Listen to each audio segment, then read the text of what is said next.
আজ আমি দেখাবো এমন একটা স্মার্ট ডেটাবেস যেটা একবার তৈরি করলে সব কিছু নিজের মতো করে আপডেট হবে, ইনক্লুডিং ফর্মুলা এবং ফরম্যাটিং। তাহলে কিভাবে এই প্রফেশনাল ডেটাবেস বানানো যায় সেটা আজকে দেখাবো। এক্সেল টেবিল ব্যবহার করার 10টা সুবিধা কি কি এবং কিভাবে এটা কাজে লাগানো যায় আজ দেখাবো এই ভিডিওতে। হ্যালো দেয়ার, তুমি যদি নতুন হয়ে থাকো আমার চ্যানেলে, ওয়েলকাম টু মাই চ্যানেল। আমি প্রতাপ স্বর্ণকার। বিগত 5 বছর ধরে আমি এক্সেল শেখাচ্ছি, আর আমার অফিসের 80% টাইম এক্সেলে কাটে। তাই এক্সেলকে ব্যবহার করে কিভাবে একটি কাজ সহজ, দ্রুত এবং সঠিকভাবে করা যায় তা আমি নিজের অভিজ্ঞতা থেকে শিখেছি। আজ আমি দেখাবো একটি সাধারণ ডেটাবেসকে কীভাবে স্মার্ট টেবিলে কনভার্ট করা যায়, যেটা নিজের মতো করে আপডেট, ক্যালকুলেট এবং অর্গানাইজ করবে। এখানে যে ব্ল্যাঙ্ক ডেটাবেস আছে সেই ডেটাবেসের যে কোনো একটা সেলকে সিলেক্ট করে নিতে হবে। তারপরে হোম ট্যাবের ভেতরে ফরম্যাট অ্যাজ টেবিল এই অপশানকে সিলেক্ট করে নিয়ে আমরা টেবিল সিলেক্ট করে নিলেই টেবিলে কনভার্ট হয়ে যেতে পারে, বা শর্টকাট কি Ctrl+T টিপলে ক্রিয়েট টেবিলের অপশান চলে আসার পর দেখো এখানে মাই টেবিল হ্যাজ হেডার্স বলে একটা চেকবক্স আছে। এটা আমরা ক্লিক করব কারণ আমার এই টেবিলের হেডার্স কিন্তু আছে, যেমন department name, salary, bonus, total, এগুলো আমার ডেটাবেসের হেডিং। তাই জন্য মাই টেবিল হ্যাজ হেডার্স এই অপশানটাকে আমি সিলেক্ট করে নিয়ে ওকে ক্লিক করে দিলাম। দেখো এখানে একটা ফরম্যাটিং হয়ে গেল, তার মানে আমার টেবিল কিন্তু কনভার্ট হয়ে গেল। এই টেবিলের মধ্যে যে কোনো একটা সেলকে যদি আমি সিলেক্ট করি, এখানে দেখো নতুন একটা অপশান আসছে টেবিল ডিজাইন। টেবিল ডিজাইনের এই অপশান থেকে আমি এখানে টেবিলের স্টাইল কিন্তু চেঞ্জ করতে পারি। বাই ডিফল্ট অনেক কটা এখানে টেবিল স্টাইল দেওয়া আছে, আমি যে কোনো কালার বা ফরম্যাটিং সিলেক্ট করে আমি এই স্টাইলটাকে চেঞ্জ করে নিতে পারি। আমি আপাতত এটাকে গ্রিন কালার করে নিলাম। আমার কিন্তু স্মার্ট টেবিল তৈরি হয়ে গেল। এরপরে আমি যদি নতুন ডেটা ইনসার্ট করতে চাই, নর্মালি এই লাস্টে যে অপশানটা আছে সেই অপশানে নতুন ডেটা ইনপুট করি। টাইপ করতে লাগলেই দেখো ফরম্যাটিংটা অটোমেটিক্যালি নিচের দিকে আপডেট হয়ে গেছে।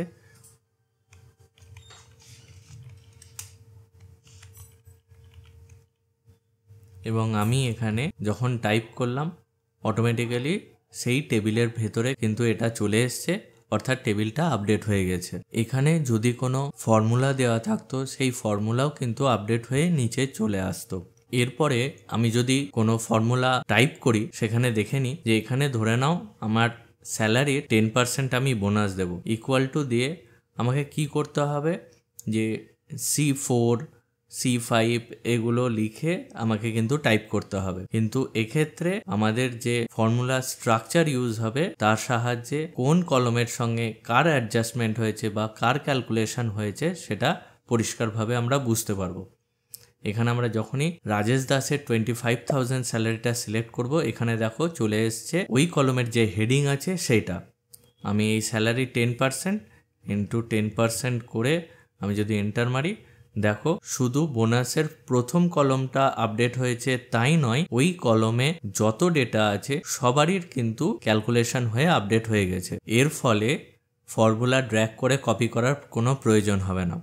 এবং এখানে যদি আর একটা জিনিস তোমরা ভালো করে খেয়াল করো, আমি যে রোয়ের ডেটাই আমি সিলেক্ট করি সেখানে দেখো ফর্মুলার কিন্তু চেঞ্জ হয়নি। এখানে যে স্যালারি বলে হেডিংটা দেওয়া আছে সেটা কিন্তু ডাইনামিক, অর্থাৎ আমি যে রোয়ের স্যালারি আর বোনাস ক্যালকুলেট করব এটা অটোমেটিক্যালি সেই রোয়ের স্যালারি সঙ্গেই 10% ক্যালকুলেট হয়ে বোনাসটা ক্যালকুলেট হয়ে চলে আসবে। নেক্সট আমি যদি টোটাল ক্যালকুলেশন করতে চাই, সেক্ষেত্রে একই পদ্ধতিতে স্যালারি প্লাস বোনাস আমি করে দিলে টোটাল কলমটা পুরোপুরি ফর্মুলা আপডেট হয়ে সমস্ত রেজাল্ট কিন্তু আমাকে দিয়ে দিল। আমি আর একটা জিনিস বলতে চাই, সেটা হলো দেখো এখানে স্যালারি আর বোনাস যোগ করে যে টোটালটা হয়েছে সেটা কিন্তু আমি ফর্মুলা দেখেই বুঝতে পারছি। এর আগে যদি নর্মাল ডেটাবেস থাকতো তাহলে এখানে ফর্মুলা কি হতো C4 প্লাস D4। এক্ষেত্রে অসুবিধা কি, আমি যতক্ষণ এটাকে ডবল ক্লিক করে এডিট মোডে না নিয়ে যাচ্ছি বা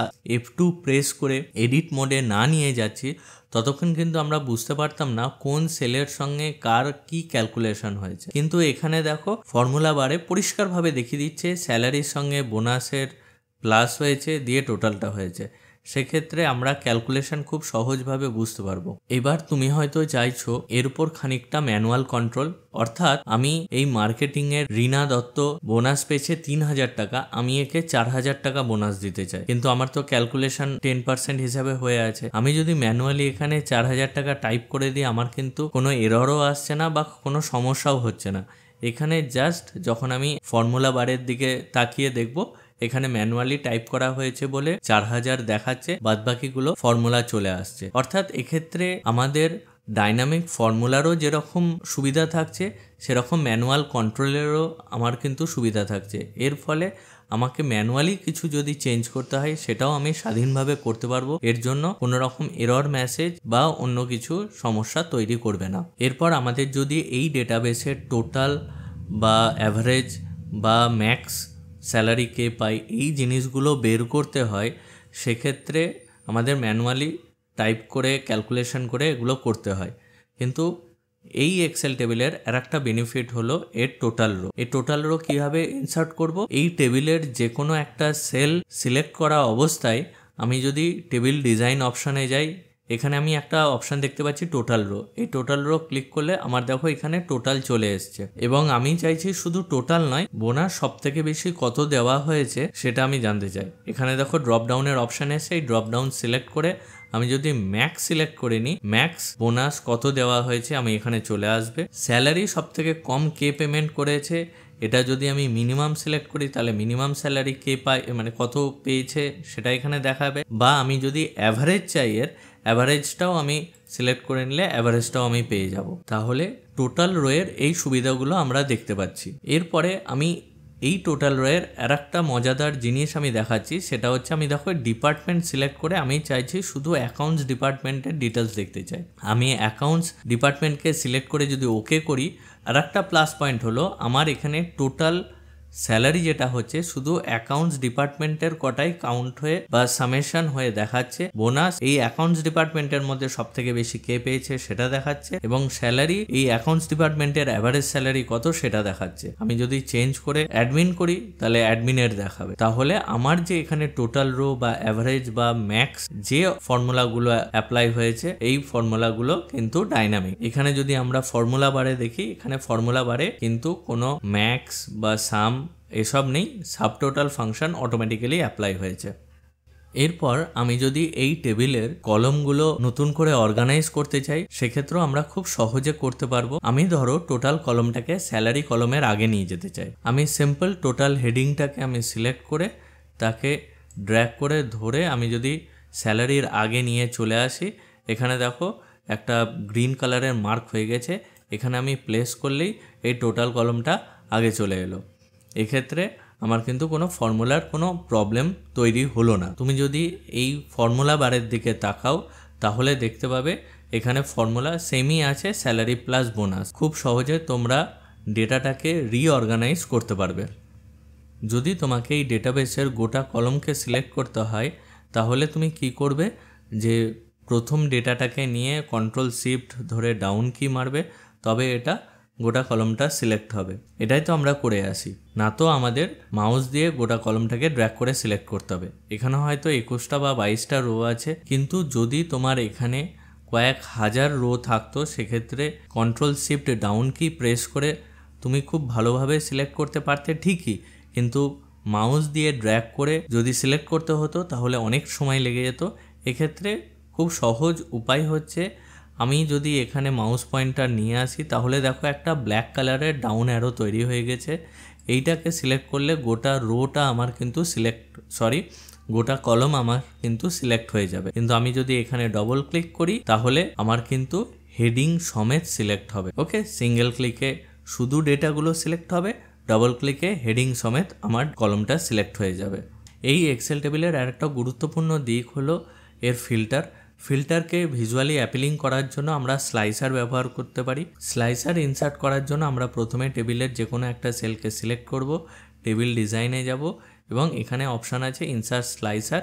এখানে ক্লিক করলে দেখো আমাদের স্লাইসারের অপশান চলে এসছে। এটা কিন্তু ফিল্টারের একটা অপশান, ভিজুয়াল অপশান, যেটা স্লাইসার হিসাবে আছে। যেমন আমি ডিপার্টমেন্টের স্লাইসার চাইছি, আমি ডিপার্টমেন্টটাকে সিলেক্ট করে ওকে করে দিলাম। আমার এখানে ডিপার্টমেন্টের কিন্তু একটা স্লাইসার তৈরি চলে এলো। এটার আমরা ফরম্যাট বা কালার চেঞ্জ করতে পারি এখান থেকে। এরপরে যদি আমার মনে হয় আমি অ্যাকাউন্টস ডিপার্টমেন্টের ডিটেলস দেখবো, আমি অ্যাকাউন্টসে ক্লিক করব, অ্যাকাউন্টস ডিপার্টমেন্টের ডিটেলস চলে আসবে। আমি যদি এইচআর চাই এইচআর, যদি মার্কেটিং চাই মার্কেটিং, যদি সেলস চাই সেলস। আর আমি অল চাইলে এখানে যে ক্লিয়ার ফিল্টার অপশানটা আছে সেখানে ক্লিক করলে আমার অল অপশান চলে আসবে। এই স্লাইসারকে আমরা ভিজুয়ালি অ্যাপিলিং করার জন্য ব্যবহার করতে পারি। এটা ভার্টিক্যালি আছে, আমি যদি হরাইজন্টালি চাই আমি এটাকে সিলেক্ট করে নাম্বার অফ কলম যদি আমি বাড়িয়ে দিই, তারপরে এখানে আমি ড্র্যাগ করে দিই, সেক্ষেত্রে আমার কিন্তু হরাইজন্টালি একটা স্লাইসার চলে আসবে এবং সেটা আমি এইখানে যদি প্লেস করে দিই তাহলেও কিন্তু আমার এখানে খুব ভালোভাবে এটা অ্যাডজাস্ট হয়ে যাবে। এখানেও আমরা কিন্তু খুব সহজভাবে ভিজুয়ালি অ্যাপিলিং একটা ফিল্টার ব্যবহার করতে পারছি। এটা নর্মালি এক্সেল টেবিল ছাড়া নর্মাল ডেটাবেসে ব্যবহার করা যায় না। এই ডেটাবেসে যদি কিছু ডুপ্লিকেট ভ্যালু থেকে যায় সেটাকেও কি করে রিমুভ করা যায় সহজে সেটা এবার দেখব। সেটা হচ্ছে প্রথমে আবারও এই টেবিলের যে কোনো একটা সেল সিলেক্ট করে নেব, তারপরে টেবিল ডিজাইনে গিয়ে আমরা দেখতে পাচ্ছি রিমুভ ডুপ্লিকেট অপশানকে সিলেক্ট করছি। আমরা সব ক্যাটাগরি ডুপ্লিকেট চেক করে সেটাকে রিমুভ করতে চাই, তাই জন্য কলম সব কটারই আমার চেকবক্সে ঠিক আছে, আমি ওকে করে দিলাম। তারপরে দেখো এখানে অপশান লেখা একটা চলেই আসছে, 5 duplicate values are found and removed are 13 unique values remain. Okay click করলাম, তাহলে আমার ডুপ্লিকেট ভ্যালুগুলো কোনগুলো কি আছে সেগুলো রিমুভ হয়ে গেল।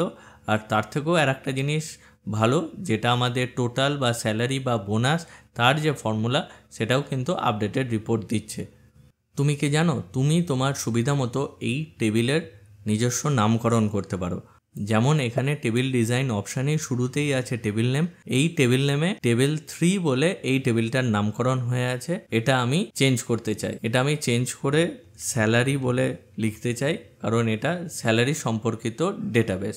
এন্টার মারলাম, স্যালারি সম্পর্কিত ডেটাবেস বলে এই টেবিলের নাম আমি স্যালারি দিয়ে দিলাম।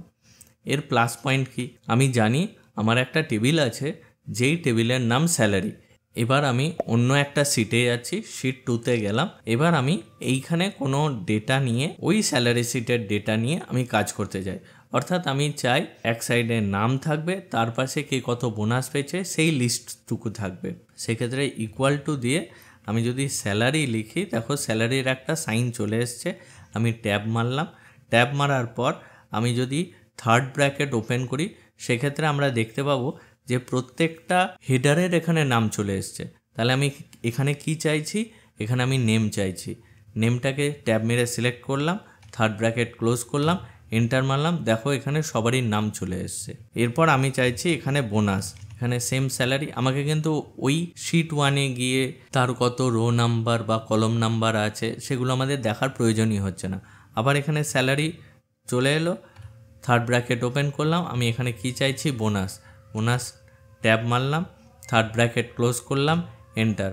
এক্ষেত্রে আমার দেখো সবারই বোনাসগুলোও চলে এলো। তাহলে তুমি এভাবেও কিন্তু অন্য যে কোনো শিটে খুব সহজভাবে সেই ডেটাবেসকে নিয়ে কাজ করতে পারো বা ক্যালকুলেশন করতে পারো। এই এক্সেল টেবিলের সাহায্যে আমরা কিন্তু ডাইনামিক চার্ট তৈরি করতে পারি। আমরা কিভাবে চার্ট তৈরি করব, আমরা প্রথমে এই টেবিলের নেম আর টোটালের ওপর আমরা একটা চার্ট তৈরি করতে যাচ্ছি। এই দুটো কলমকে সিলেক্ট করে নিয়ে ইনসার্ট করে চার্টের জায়গায় এসে আমি একটা চার্ট সিলেক্ট করে নিলাম। দেখো আমার এখানে চার্ট চলে এলো, কিন্তু এটা ডাইনামিক হয়েছে কি হয়নি আমি কি করে বুঝবো? আমি ধরো এখানে নতুন একটা ডেটা বসাতে চাইছি, আমি এখানে লাস্ট কলমে এসে ট্যাব মারলাম। এবার দেখো পরবর্তী লাইনের জন্য আর একটা আমার ফরম্যাটিং আপডেটেড হয়ে গেছে। এখানে আমি এইচআর ক্যাটাগরিতে কুন্তল নামে একজন মানুষের ডেটা ইনসার্ট করব। সেক্ষেত্রে দেখো টোটালের জায়গায় অলরেডি এখানে ফর্মুলা বসানো আছে, আমি এখানে স্যালারির জায়গায় আমি 40,000 লিখে দিলাম। তাহলে অটোমেটিক্যালি বোনাসটা আপডেট হয়ে গেল এবং টোটাল স্যালারিটাও আপডেট হয়ে গেছে। আর তার থেকে বড় কথা, আমার চার্টে কিন্তু আলাদা করে চার্টের যে রেঞ্জ সেটা আপডেট করতে হয়নি, অটোমেটিক্যালি এখানে চার্ট কিন্তু ঢুকে গিয়েছে এবং আপডেট হয়ে গেছে। এবার যদি চাই আমি এই ডেটাটাকে আমি মাইনাস করব, এই ডেটাটার রোটাকে আমি সিলেক্ট করে মাইনাস করে দিলাম, সেক্ষেত্রে দেখো অটোমেটিক্যালি চার্ট কিন্তু আবার আপডেট হয়ে গেছে। এর জন্য আমাকে কিন্তু বারবার চার্ট আপডেট করতে হচ্ছে না। আজকে তুমি দেখলে এক্সেল টেবিলের 10টা গুরুত্বপূর্ণ অ্যাপ্লিকেশন, যেটা ব্যবহার করে তুমি তোমার কাজটা আরও সহজ এবং দ্রুত করতে পারবে। তোমাদের প্র্যাকটিস করার জন্য এই ফাইলটার লিঙ্ক আমি নিচে ডেসক্রিপশন বক্সে দিয়ে দিয়েছি, তোমরা এখনই গিয়ে ডাউনলোড করে নাও। আর যদি তোমার এই ভিডিওটা হেল্পফুল মনে হয় তাহলে পরের ভিডিওটা, যেটা পাইভট টেবিল নিয়ে আছে, যেটা একবার শিখে নিলে আর ভুল হবে না, এই ভিডিওটা দেখতে পারো। আর যদি ভিডিওটা এখনও না এসে থাকে কিছুদিনের মধ্যেই চলে আসবে। এক্সেল শেখা যত সহজ হবে তোমার কাজ তত দ্রুত হবে। দেখা হবে পরের ভিডিওতে। Till then keep learning smart.